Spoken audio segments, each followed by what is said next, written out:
भक्तों हरे कृष्णा। भक्तों आज हम सब श्रीमद् भगवत गीता यथारूप अध्याय 9 परम गुह्य ज्ञान, भगवान का परम गुह्य ज्ञान भक्तों श्लोक नंबर 20 पढ़ेंगे हम सब।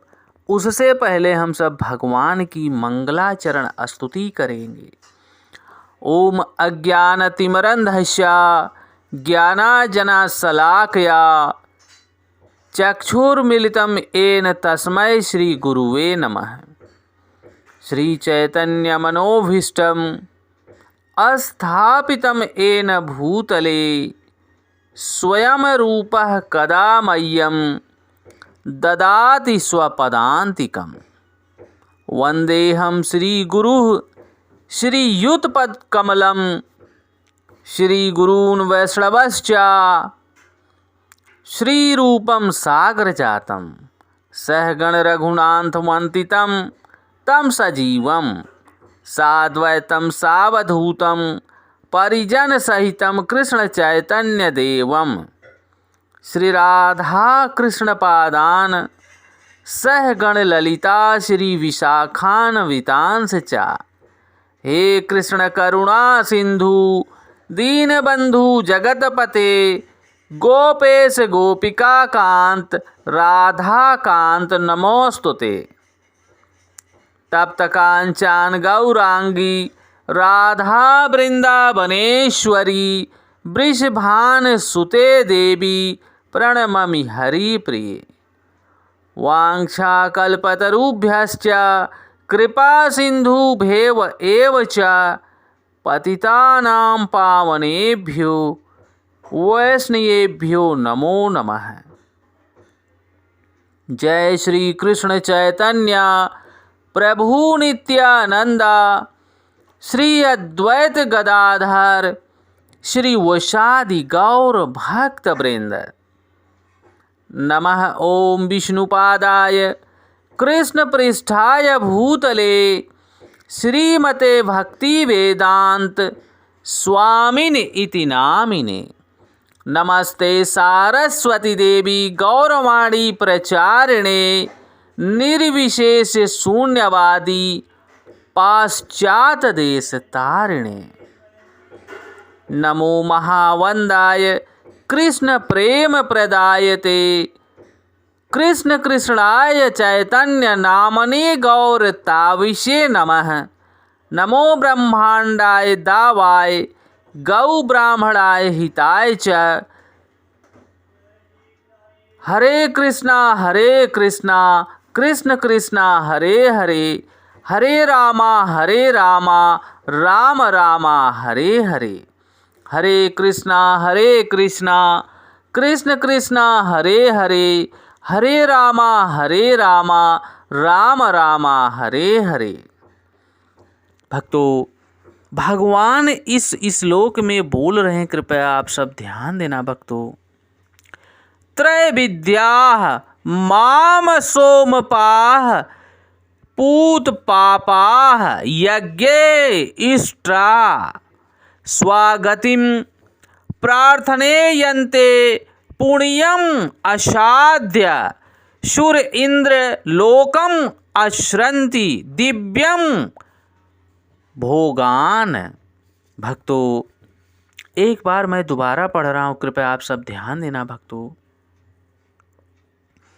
त्रैविद्या माम सोम पाह पूत पापाह यज्ञेरिष्टा स्वर्गतिम प्ररथयन्ते ते पुण्यमाशाः सुरेंद्र लोकाः मश्रन्ति दिव्यन्ति दिवि देव भोगान।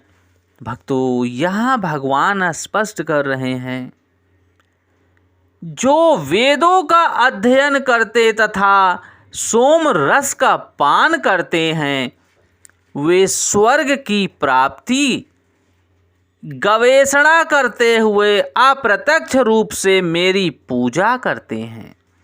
वे पाप कर्मों से शुद्ध होकर इंद्र के पवित्र स्वर्गिक धाम में जन्म लेते हैं, जहां वे देवताओं का सा आनंद भोगते हैं। भक्तों, यहाँ पर भगवान स्पष्ट कर रहे हैं कि जो वेदों का अध्ययन करते हैं परंतु सोमरस का पान करते हैं, वे स्वर्ग की प्राप्ति की गवेषणा करते हुए अप्रत्यक्ष रूप से मेरी पूजा करते हैं। भक्तों, देखिए यहीं पर भगवान ज्ञान की बात बता रहे हैं कि जो मनुष्य वेदों का अध्ययन करता है परंतु सोमरस का पान करता है, यानी वह तमोगुण होकर गलत कार्य करता है, परंतु वेदों का अध्ययन करते हुए वे स्वर्ग की प्राप्ति तो कर लेता है परंतु अप्रत्यक्ष रूप से वह भगवान की पूजा करता है, जिसका पूर्ण रूप से उसे फल नहीं प्राप्त हो पाता। भक्तों, वे पाप कर्मों से शुद्ध होकर इंद्र के पवित्र स्वर्ग धाम को जन्म ले लेता है, परंतु जैसे ही उसका पुण्य क्षीण होता है पुनः पृथ्वी पर आकर उसे जन्म लेना पड़ता है। भक्तों, यहाँ पर भगवान बहुत ज्ञान की बात स्पष्ट कर रहे हैं। भक्तों, त्रैविद्याः तीनों वेदों साम वेद, अजुर्वेद तथा ऋग्वेद का सूचक है। जिस ब्राह्मण ने इन तीनों वेदों का अध्ययन किया है वह त्रिवेदी कहलाता है। भक्तों, यहाँ पर जगत गुरु श्रील प्रभुपाद स्पष्ट कर रहे हैं। भक्तों, जो इन तीनों वेदों से प्राप्त ज्ञान के प्रति आसक्त रहता है उसका समाज में आदर होता है। दुर्भाग्यवश वेदों के ऐसे अनेक पंडित हैं जो उनके अध्ययन के चरम लक्ष्य को नहीं समझते। इसलिए भगवान श्री कृष्ण अपने को त्रिवेदियों के लिए परम लक्ष्य घोषित करते हैं। वास्तविक त्रिवेदी भगवान के चरण कमलों की शरण ग्रहण करते हैं और भगवान को प्रसन्न करने के लिए उनकी शुद्धि भक्ति करते हैं। भक्ति का सूत्रपात्र भक्तों, हरे कृष्ण कृष्ण कृष्ण हरे हरे, हरे राम राम राम हरे हरे।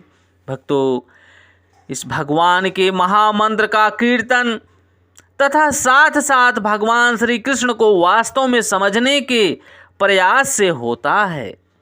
दुर्भाग्यवश जो लोग वेदों के नाम मात्र के छात्र हैं वे इंद्र तथा चंद्र जैसे विभिन्न देवों को आहुति प्रदान करने में रुचि लेते हैं। ऐसे प्रयत्न से विभिन्न देवों के उपासक निश्चित रूप से प्रकृति के निम्न गुणों के कलमश से शुद्ध हो जाते हैं। फलस्वरूप वे उच्चतर लोकों यथा महर लोकों, जन लोकों, तप लोकों आदि लोगों को प्राप्त होते हैं। एक बार इन उच्च लोकों में पहुंचकर वहाँ इस लोक की तुलना में लाखों गुना अच्छी तरह इंद्रियों की तुष्टि की जा सकती है। परंतु भक्तों, ऐसे लोकों में जाने के बाद भी इंद्रियों को तुष्टि करने का क्या फ़ायदा, क्योंकि जैसे ही आपके तप का बल समाप्त हो जाएगा आपको पुनः इस धरा पर आकर जन्म लेना पड़ेगा और फिर से पूर्ण रूप से आपको तपस्या करना पड़ेगा। इसीलिए भक्तों, भगवान स्पष्ट कर रहे हैं कि जो कृष्ण भावना अमृत में भगवान की स्तुति करता है, अपने सभी कर्मों का फल मुझे अर्पित करता है, वह शुद्ध हो जाता है और वह भगवत भक्ति को प्राप्त होता है। वही पूर्ण रूप से शुद्ध कलमश से युक्त होकर गौलोक वृंदावन धाम को प्राप्त करता है, जो कृष्ण भावना अमृत के रस को पान करता है। भक्तों, हम सबको भगवान की भक्ति करनी है। भगवान के कृष्ण भावना अमृत में भगवान के नाम का स्मरण करते हुए भगवान से प्रेम पूर्वक भगवान की पूजा करनी है। भक्तों, हरे कृष्ण कृष्ण कृष्ण हरे हरे, हरे राम राम राम हरे हरे, हरे कृष्ण कृष्ण कृष्ण हरे हरे, हरे राम राम राम हरे हरे। भक्तों, ये भगवान की भगवत वाणी है, आप सब अपने जीवन में धारण कीजिए और भाई बंधुओं तक पहुंचाने की कृपा कीजिए। भक्तों, जय श्री कृष्णा।